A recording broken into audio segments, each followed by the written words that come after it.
I think ang pinaka significant difference lang netong China Coast Guard 5901 with 3103 is of course the size. As you all know, no, I've been mentioning this in the past press releases. The China Coast Guard 5901 is considered to be a monster ship. It has an overall length of 165 meters and 12,000 tons. But for the 3103, it is estimated only with an overall length of almost 100 meters. So basically, I think that's a significant difference between these two vessels. This one is much more smaller compared with the Chinese Coast Guard 5901. Sir, sabi mo kanina good news kasi umalis yung the monster ship. So yung ba ang dahilan na kaya siya good news dahil mas maliit na ngayon ang Pinay? Kasi pumalit pa rin ano lang naman yun, parang sarcasm, no? Pero it's not good news naman dahil the mere fact that the China Coast Guard 5901, huwag mo isulat yung good news, ha? Yeah, sarcasm lang yun. Nag-explain ako. What I'm just saying is that China Coast Guard 5901 left, but initially we thought it is leaving for good, no? And then eventually we realized this morning that it is not a total departure of the China Coast Guard. It is just going to be replaced. Kaya initially we thought good news in a way that it is leaving, just to realize na meron pala siyang kapalit na barko. Sir, are we expecting na possible na bumalik pa rin yung monster ship, yung 5901? Kasi hindi pa naman siya pala umalis ng easy. Parang lumayo lang siya dun sa coastline ng Philippines. Well, that can still be a possibility, no? The mere fact that China Coast Guard 5901 can stay as long as 45 days at sea, no? Without being replenished. Ibig sabihin, ganun kadami yung supplies niya na kaya niyang tumagal sa karagatan. That is a possibility. It can go back anytime. And that has always been the commitment of the Philippine Coast Guard, no? That we need to sustain the presence of the Philippine Coast Guard vessels dito sa area na to. Sir, I'm sure the President is well aware and informed of these developments. Do you have press directives from Malacanang on the President regarding this one, sir? Well, as far as the Commandant is concerned, he always provide the information to the President. Sir, prior to this development, you posted last night na nag-deploy din pala ng PLA Navy helicopter yung PLA Navy, no? Tell us what happened. Well, when BRP Cabra was monitoring and tailing the China Coast Guard 5901 yesterday, there is this PLA Navy helicopter with tail number 47, no? Ang nag-hover sa ibabaw ng Philippine Coast Guard vessel BRP Cabra. Again, despite of the continuous presence, no, ng illegal presence ng China Coast Guard 5901, we have always measured response in carrying out maritime law enforcement and also in challenging the unlawful presence of the Chinese Coast Guard. This just goes to show, no, that it is the Chinese government that is escalating the tension, that they are provoking us. The mere fact that they are deploying a military helicopter.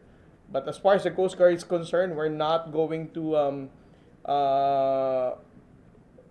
be threatened, and then at the same time, not to carry out actions that would escalate the tension. So just curious lang, yung planned helicopter na ito, saan yung origin niya? Is it galing siya doon sa monster ship or somewhere mas malapit? We really don't know yet, no?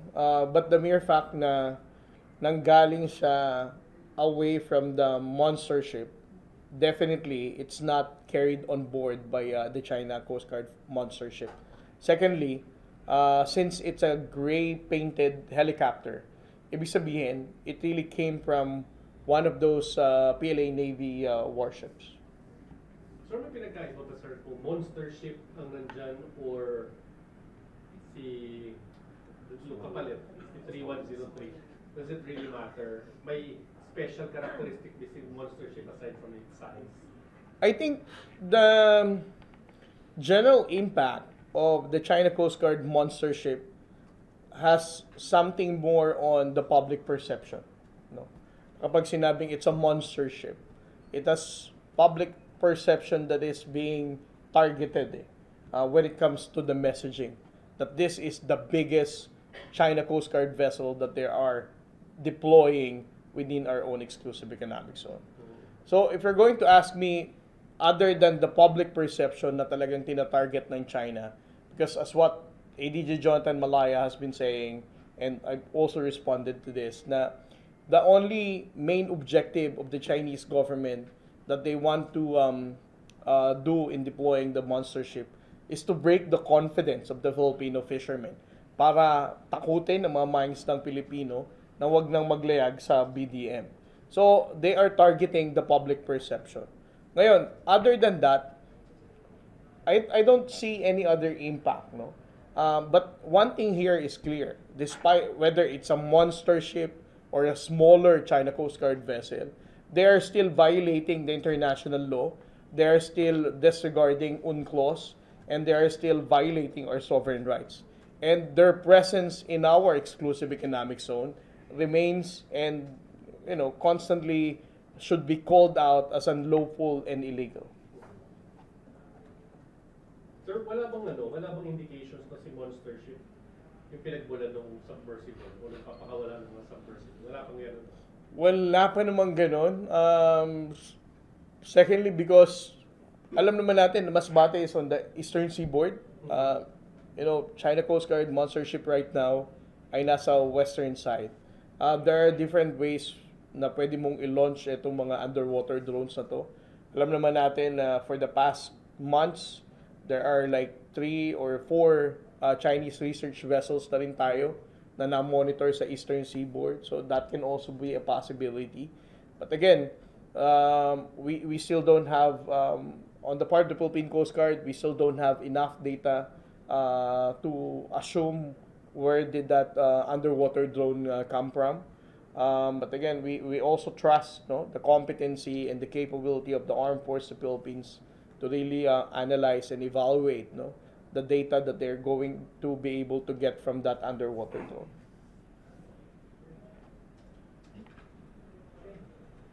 Sir, kumusta po yung mga mangingisda natin around Baco de Masinloc with the presence of this monster ship and with the replacement?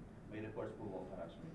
Well, as of this time, wala pa namang napapabalitang harassment ng mga Pilipinong mangingisda. As far as the Filipino fishermen are concerned, I think they are finding ways to still proceed to the fishing grounds sa Bajo de Masinloc. Ang China Coast Guard monster ship, simula Sabado hanggang mga nakaraang araw, are not actually stationary. Gumagalaw naman siya. So, it's very easy for the Filipino fishermen to find other locations for them to proceed to their fishing grounds area. Sir, ilan ngayon yung Chinese vessels na monitor natin surrounding BDM? Do we have info? As far as the China Coast Guard vessels deployment in Bajo de Masinloc, based on our record and assessment, there are 3 China Coast Guard vessels. Wait, teka lang. Check ko.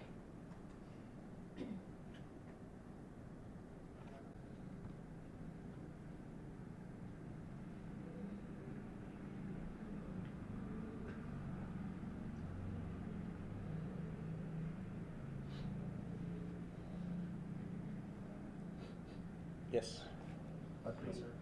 Tatlo. That includes China Coast Guard 5901, China Coast Guard 3304, and another China Coast Guard 3503, I think. So there are 3 China Coast Guard vessels in BDM to include China Coast Guard 5901. Yung militia, sir, ilan sila, sir? As far as the militia is concerned, we're not yet certain kasi some of them are living, some of them are stationary, so I still don't have the exact figure for the militia. Planned vessels, meron. wala kaming monitoring of the PLA Navy. Sir, saan banda, sir? Di ba kasi bumaba ng Mindoro si Monster Ship. Tapos nag-bounce back siya, di ba, papuntang Zambales. Meron tayong ano, Saan si helicopter na lumitaw? from the west side. So directly from BDM. From BD. Mm.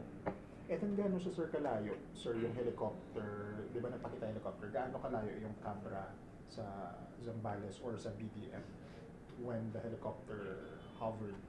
When the helicopter hovered above the Anong coordinates ni camera?